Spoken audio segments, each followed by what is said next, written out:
What's up everybody, and welcome back to another episode of 5 Cool Mods. But not just any episode, this is episode 10. So the episode 10 extravaganza is in full effect. If you've never seen the series before, basically I show you guys 5 cool mods that have come out for Fallout 4 in recent times. We have a lot of really cool releases this week, definitely one of the bigger weeks for modding. If you guys do enjoy the content, I encourage you to consider subscribing, but with that, let's get right into it.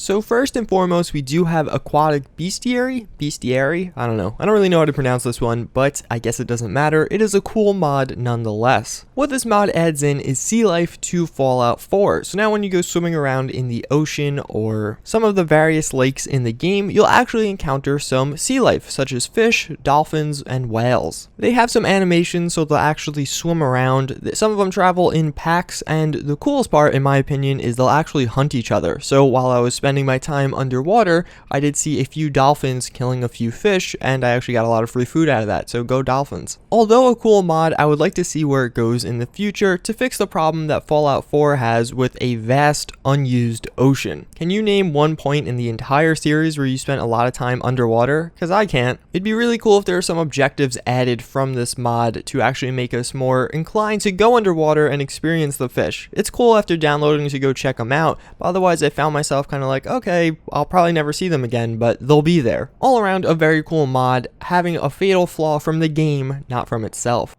So a few weeks ago, I did mention to you guys in an episode of 5 Cool Mods how some new animation tools did come out for Fallout 4, and how right now we didn't really have any mods showcasing it, but going forward it'd be a really big deal. Well, today we're getting the first of those mods. Grab the Damn Mag basically adds in a new animation for reloading SMGs. If you don't know, a lot of weapon mods out there use the SMG reload animation for it. If you've noticed clipping or just reloading in a really weird way, it's probably because they're using the SMG animation and not a real one. So right here is the vanilla version. This is how you'll reload normally in Fallout 4. And then here is the Grab the Damn Mag version. As you can see, the second one does look a lot better. In this video, I'm using the Chinese assault rifle mod. This will work with some vanilla weapons and a lot of weapon mods. Again, as I was saying, a lot of weapon mods use the SMG animation, and since this replaces that animation, it'll actually work with a lot of weapon mods right away, which is really cool. All around, it's a very cool mod. I'm excited to see what other kinds of animations we get going forward. Maybe some shotgun changes with loading these shells, or just some real custom ones for some bolt action rifles.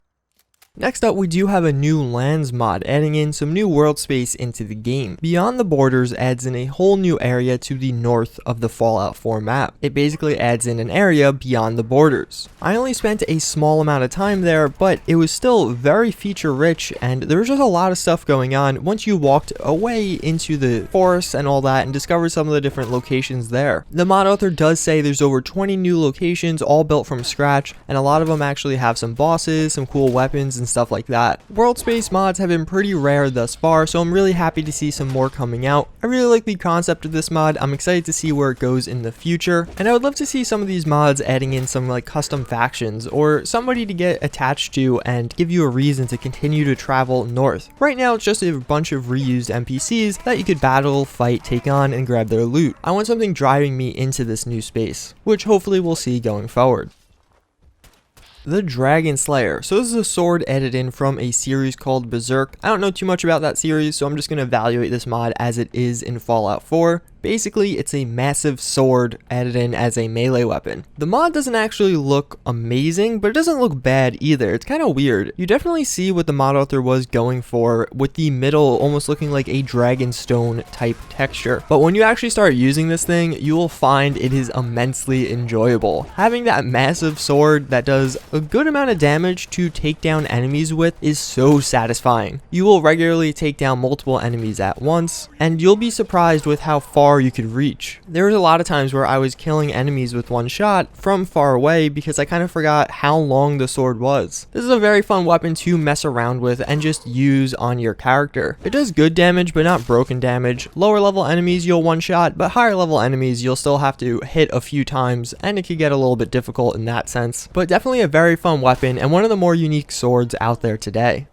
So last but not least, we do have the Darth Vader suit. This came out a long time ago on PC, actually in January, and I made a video about this when it came out, so making me feel pretty old, but this was only just recently ported over to Xbox One. It is actually a really cool suit in itself. It has cloth physics, although mine was glitching out quite a bit. I'm not really sure why, but basically when you walk around, the suit will flow in the air, or at least the cape will. There are also 2 helmets, so one of them will actually give you that Darth Vader breathing sound. All around a very cool mod, definitely a ton of fun, especially if you're a Star Wars fan. And I'm pretty sure the new trailer just dropped, so pretty good timing on the release of this mod. That's going to be it for this week, guys, though. I do hope you enjoyed this episode of 5 Cool Mods. I do thank you guys for watching, and if you did enjoy, I encourage you to consider subscribing. But with that, I'll see you all later.